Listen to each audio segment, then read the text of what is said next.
Guys মাদ্রাসা যাওয়ার সময় এই লাল ব্যাগে কি বই পেলাম, আর দীর্ঘ এতদিন পরে কেন আমি মাদ্রাসা যাচ্ছি। প্রত্যেকবার আমি মাদ্রাসায় কিভাবে যাই বলো তো? চলো চলো তোমাদেরকে বলছি, তার আগে ভিডিওতে একটা লাইক করে দাও। তো গাইস প্রায় অনেকদিন বাড়িতে ছিলাম, এতদিন মাদ্রাসা যাওয়া হয়নি। আজকে চলে যাবো, আর থাকবে না বাড়িতে, যা তাই আর কি ব্যাগে সব জামা কাপড় গুছিয়ে নিচ্ছি। অলরেডি আমার জামা কাপড় সব গুছানো কমপ্লিট। এখন বাড়ি থেকে বের হবো, তাই পাঞ্জাবি পরে রেডি হয়ে নিচ্ছি। আমি সবসময় মাদ্রাসায় সন্ধ্যা করে যাই, এখন হচ্ছে বিকাল 5টা বাজে, তাই তাড়াতাড়ি করে রেডি হয়ে একটা গাড়িতে উঠে পড়লাম। এখান থেকে আমি একবারে ডাইরেক্ট যাবো চুয়াডাঙ্গা স্টেশনে। আজকে আমি একা যাচ্ছি, আর কেউ নাই আমার সাথে, সবাই চলে গেছে আরো 5-6 দিন আগে, আর আজকে আমি যাচ্ছি। তাহলে বোঝো আমি কেমন ছাত্র, এটা কোনো সাধারণ ছাত্র নয়লা।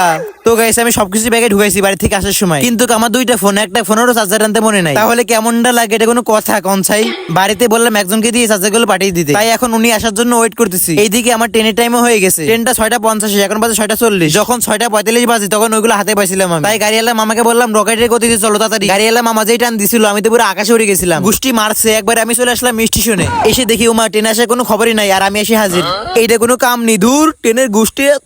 যাক এক পক্ষে ভালাই হয়েছে, ট্রেন তো পাইছি। পরে দেখছি উমা ওই যে ট্রেনের আলো দেখা যাচ্ছে, এটা তো আসলেই ট্রেন। হ্যাঁ আসলেই তো গাইস, আজকে ট্রেন থামছে না, চলেই যায়। পরে যখনই দাঁড়াইছে মসজিদের গেটের মতো অবস্থা হয়ে গেছে। শুক্রবার দিন মসজিদের গেটের সামনে যে অবস্থা থাকে একবারে সেম অবস্থা ট্রেনের গেটের সামনে।